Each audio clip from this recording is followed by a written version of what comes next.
suburban readers and suburban viewers, to another episode of Beyond the Pages, where we take you and show you the real effect of the news of the day. And welcome again to my study, which is now a studio for the past God knows how long. I'm joined by some very special guests today, and before I introduce them, let me set the context for today's discussion. We're taping this, and it will be on in a few hours, minutes after Premier Legault has just announced his new guidelines. He's not lifting any, even though he said everything's plateaued. He is saying that we're going to stay with these guidelines till November 23rd, subject to reevaluation in 2 weeks. He admits that the numbers have plateaued, but for him, even as he put it, one single death is not enough. He knows perfection is not possible. And he understands, as he put it, that the mental health issues and the issues of loneliness and the issues of suicides and conjugal violence are real problems. And as he put it, it's between choosing the lesser of two evils. Now, we're not here to second guess it. We're here to see what this effect these policies have on real people, Montrealers every day, and particularly in how the government makes its decision. And on this, before I introduce our guests, I want to remind all of you of two things. On September 25th, Public Health Director Arruda, on a Friday afternoon, said there is no reason to close down restaurants or theaters because the cases coming from them are almost non-existent. 2 days later, and 2 hours before a press conference with Premier Legault, he decides to close down restaurants and theaters. Today, we're seeing the same kind of thing. This government said that they would base their policies on hospitalizations and deaths, not cases, because as the Premier reported today, we all knew when the weather got cool and we went back inside, the cases would go up because we would give each other COVID. That doesn't mean people are getting sick. Hospitalizations and death have gone up. Any death is too much, but have gone up barely a blip. And that's from my discussion with every director general of the three major hospitals in Montreal. So how much damage will the public put up with to their lives, to the economy, to our sanity, for a promise of what? The philosopher Jeremy Bentham wrote at the beginning of the Industrial Revolution in Britain in 1850, that perfection is the enemy of the good. If we're not being given the numbers and the guidelines by which the government makes its decision, are we not always just going to live in a state of fear instead of a state of rationality?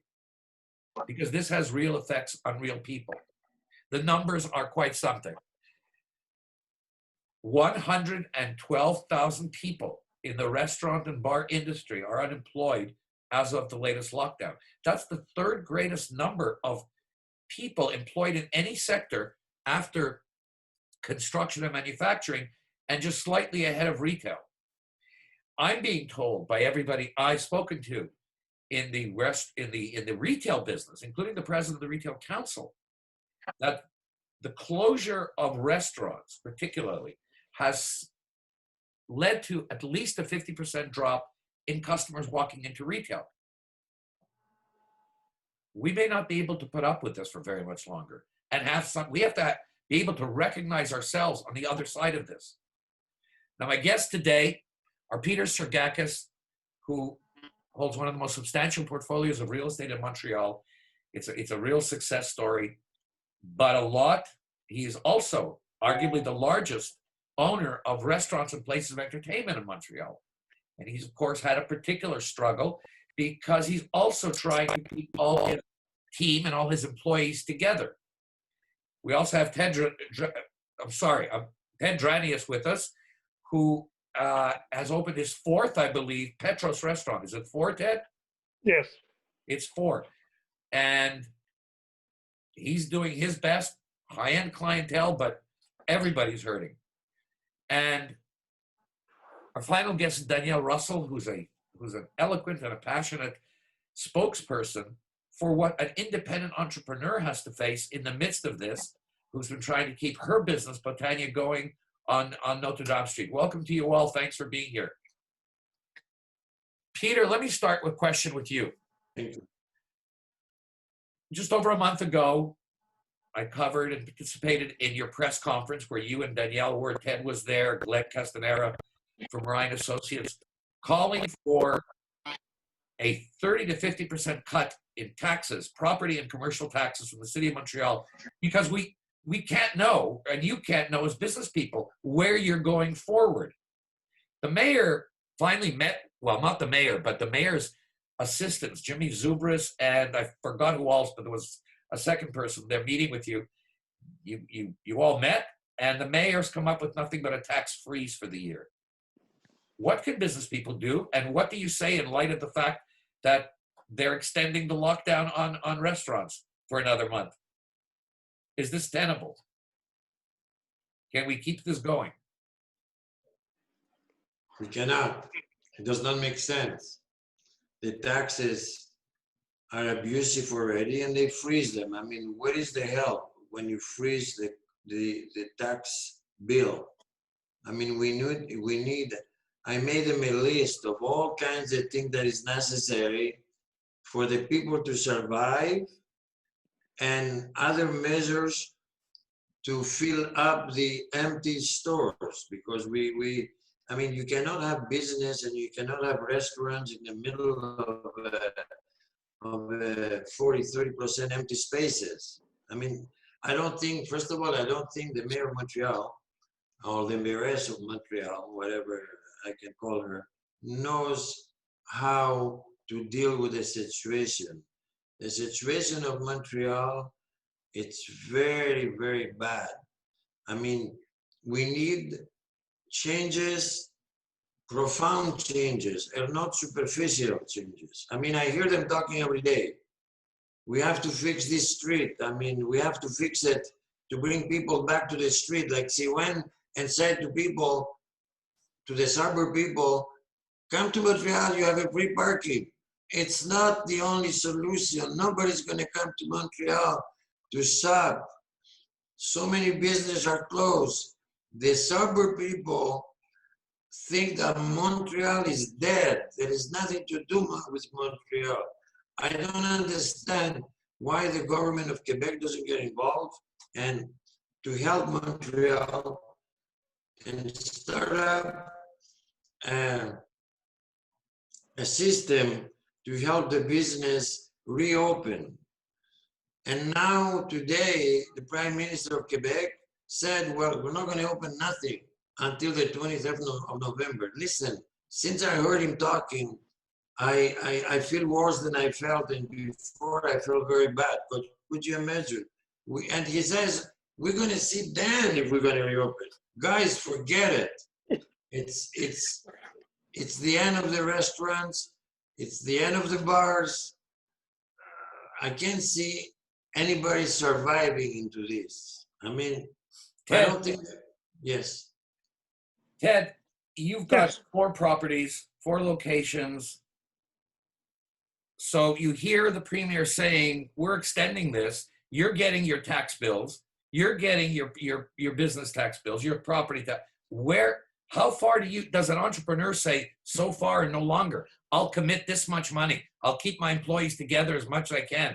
But at what point do people just say, we had the press conference with the Association of Commercial Property Owners that Peter organized, but at what point do we have even 50 owners of properties just making a press conference and saying, okay, very important to keep everybody healthy, but the numbers don't match your rhetoric, we're done?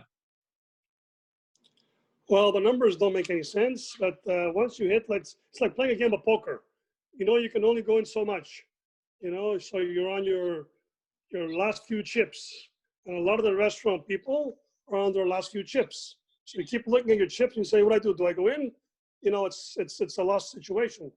And the more he prolongs it, which I'm sure come November 23rd, if the numbers are close to the same that they were, like they announced, they're going to have another closure, which means Christmas. And if we lose that season, we're done. Come January, February, March, they keep saying gloomy winter.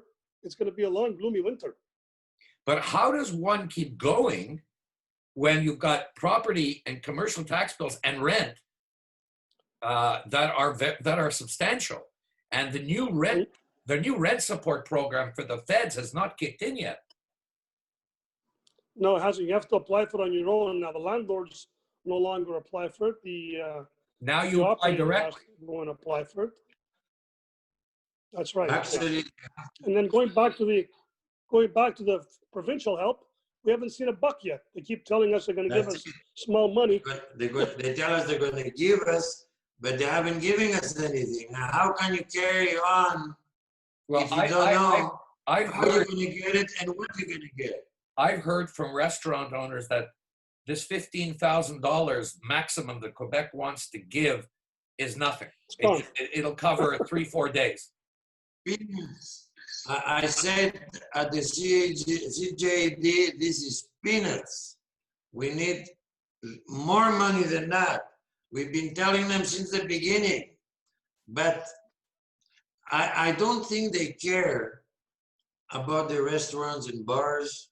They figure half of us or 3/4 of us are going to close and forget about them, and other people is going to start. But that's not fair. But this We is work so hard. But this is a major industry, not only for tax revenue, for tourism, for the spirit of what Montreal is. Do they not understand that? This is the character of Montreal. Do you feel they don't understand that at all? Again, what do you have to say to that? Well, How have it's you very hard felt? to transform your business overnight. You can't. Go ahead. How have you been dealing with your employees? Can't transform your business. Employees are going to have a hard time coming back to work because they're going to look for other type of work. I mean, a lot of the people can't survive on the $400 a week. So our guys who are making $900 and $1,000 a week are going to go into other types of work, another network, you know. Then we will have employees. Ted, are your restaurants offering deliveries or pickup? I'll tell you, my place in Westmount is doing one sixth of my normal sales. My place on Laurier is doing, I would say, 1/10. My place in Griffintown the same. And Little Italy, I never bothered opening because I just opened for a month. They shut us down. And Peter, are any of your restaurants offering any pickup or delivery, or that's just useless? We started 2 weeks ago for delivery, and I'm going to repeat the word, we're doing peanuts. I tell you, if you have done this for 6 months ago, maybe. Everybody's doing that today. And you know, the platforms are making all the money. I mean, at the end of the day, they charge you 30%. I mean, come on, what is left for you after this? Nothing. We just having the kitchen open and hope that miracles are going to happen. But I tell you, nothing is happening. You just see a restaurant, there is movement in there, but you're losing more money by keeping it open. I'm telling you, if you had delivery. Before I turn to Danielle, have you, Peter, are you seeing that any public officials are reaching out to you, not just as a major property owner, but as somebody who's organized owners? And Ted, you're in Westmount, it's a smaller municipality, in one of your restaurants. Is anybody reaching out to you guys as business people and saying, look, we understand your problems? Nobody. And you both answered at the same minute. Pardon me? And you both answered at the same instant. Nobody. I mean, I don't think they care. And that what is getting us sick, I tell you. I don't know how Theo is feeling, but I'm not feeling good these days. Yeah, me neither. You don't know where you're going. I don't sleep well. No, I cannot sleep either, Theo. How can you sleep, man? You don't know what tomorrow has. Yeah. And you're working so hard, and me too. I work so hard, and we don't know what's going to happen with us tomorrow morning. Danielle, you're not in the restaurant or bar entertainment business. You're an entrepreneur trying to keep her business alive. Have you noticed, since the second lockdown, have you noticed a drop-off in people walking in because the entertainment places have been closed down around you? Well, I personally have, many businesses have, because of course, people would do going out, on major streets and arteries, people would go and eat and then shop and then hang around and then buy coffee and stroll around and wear your good clothes, hope to be seen. It's like there's a whole lifestyle about hanging around downtown and being, part of the city vibe and everything. So I think as long as the vibe is gone, of course, there's going to be a reduction. I mean, it's interlocking systems, right? The retail and restaurant and tourism and everything, and just the downtown life. This is all interlocked, and student life, of course. So every business person, I think, understands that there are important measures of public sanitary measures have to be undertaken, and nobody here or nobody I've ever seen actually says the opposite. But everyone in any form of office, public office, has to put their best foot forward, and that's not what's happened. When you're we get a step back. When you're in your store, are you feeling that any kind of outreach to clients that come in is helping, or is there a general malaise now out there? Clients are so wonderful. Like, I cannot say more for Montrealers than I just want to give a big hug to everyone in Montreal, because our clients have been fantastic. People are complying with every measure imaginable. I think a lot of what I hear from clients, my business is particular, I sell soaps, right? And right now we got to wash the hands. So I'm lucky on that side. But everyone, I think there's such a fatigue. Everyone is really fed up with being told they're not doing enough.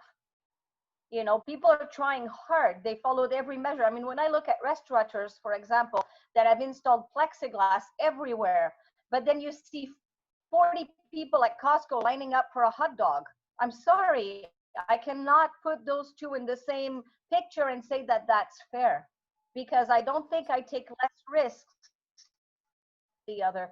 I think the average clients, people who have come to our businesses, be it restaurants, bars, or retails, Montrealers are fantastic people, amazing people. They are kind, they are understanding, they are docile, they are complying to have no word to say. But when I see, for example, the Montreal administration decides to put a big work site in the middle of Saint Denis Street on the only 8 weeks of nice weather left before the holidays. Why? That's not your best foot forward, So I'm hoping to see from public administrations, and I'm hoping to see from every instance of governments, put your best foot forward. Business is the backbone of the economy. Small business is the backbone of the economy. You can't take whole swaths of the economy. We already we're not going to have tourism. We know that. We're not going to have a lot of things. So what we can have, manage it well. Be careful. Since you've come back, and they allowed, to use the government's phrase, businesses with a door that opens onto the street to reopen, what percentage of your turnover has come back? What percentage of your revenues have come back? Okay, so I'm a very small business, so I really have to spin on a dime here. So I would say about 20% of walk-ins, but I also put things in my car and I deliver personally to addresses, Now I can do that because I'm the smallest business in Montreal, so I can do that. But there is a time when also you can't do that many hours, right? So I reached the limit of how much I can do, How are taxes and rents affecting you right now? Well, of course, like everyone else. But I think another thing that I'd like to bring forward is that, when we look at delivery systems, like I thought of using delivery systems for my products, that people could call in, it could be delivered like within a few hours, just like a pizza, though maybe it's other products. But it's very expensive. And instead of painting wheelbarrows, maybe the city could have thought of an inner city delivery system to help everyone that would not be so costly. I mean, there's enough help coming from the provincial government, and more could be asked. I would be help on an intelligent level. I would like to see help on a really humble, how can we better help? We all need to band together, and we can't be picks each other at a time like this. speaking of a lack of intelligence level, Peter, if tomorrow, and you have a lot of properties right in the heart of Montreal, so if tomorrow everything opened up, what this mayor has done in the time of the lockdown, the continuation of the closure of St. Catherine Street down to one lane of traffic, which is going to be permanent. Can anybody survive with one lane of traffic and no parking on St. Catherine Street? Even if tomorrow everything opened, even if tomorrow there was a 25% rollback in taxes. No way, nobody can survive in Montreal. I have said it at the press conference that we have. We need profound changes, and not superficial. How can you? The problem is so serious, so serious. I don't know. I look at it and I see zero light in the end of the tunnel. I'm telling you guys, it's black. Everywhere I see these days for Montreal is black. I've only seen 2 times when this mayor has reacted to business people. And both times it's when everybody in an area got together. So she tried her experiment with destroying parking and cars in Little Italy, and every merchant and restaurant owner signed a petition, and she backed up. And the second one was, Ted, where you are, Danielle, and Peter, your officer there on Notre Dame, when Dave McMillan started his petition and got everybody in 2 blocks to sign.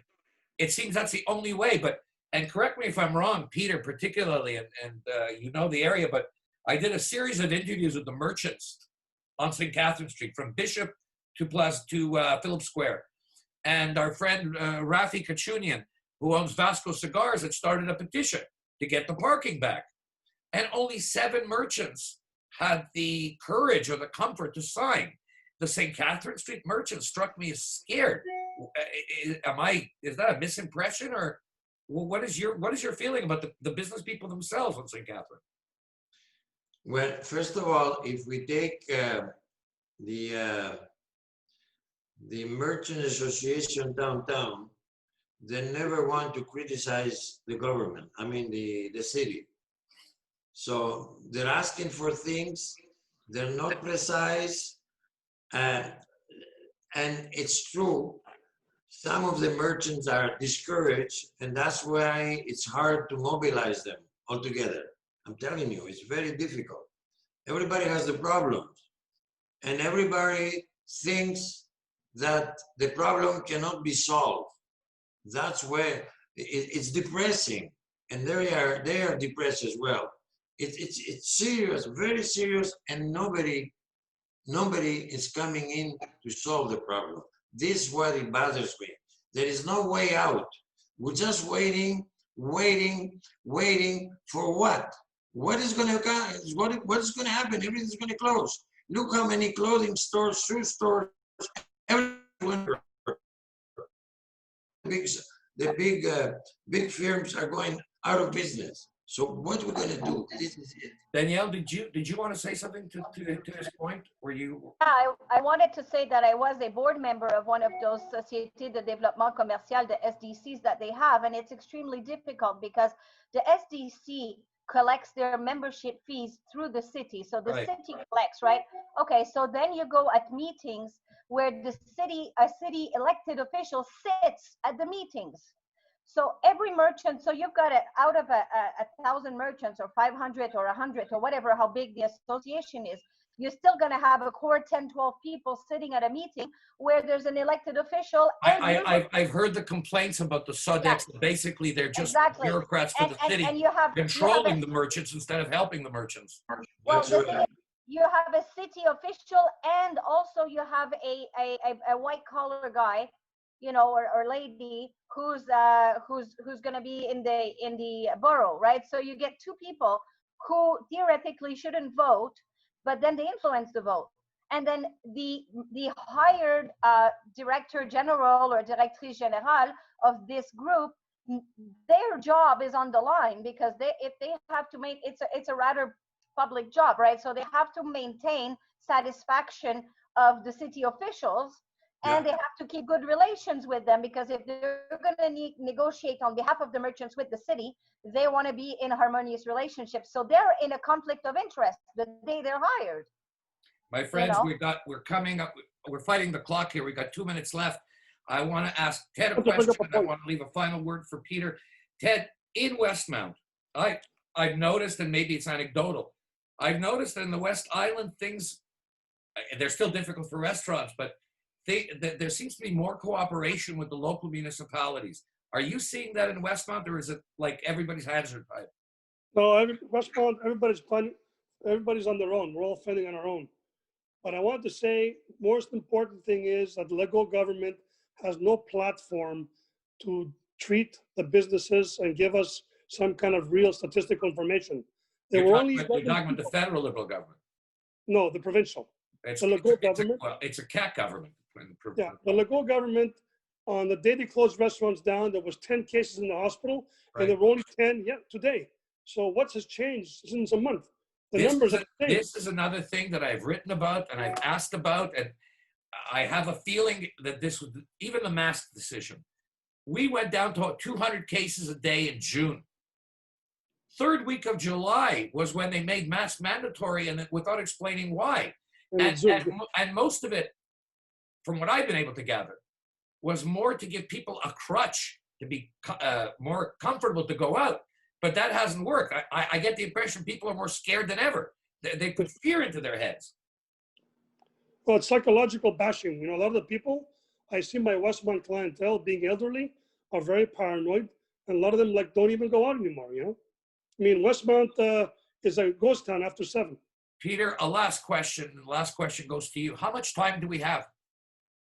How much time do you guys have before it just becomes impossible? It is impossible right now.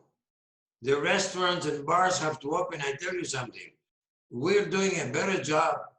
If the customer come to our places, we know how to protect them. And we build our system.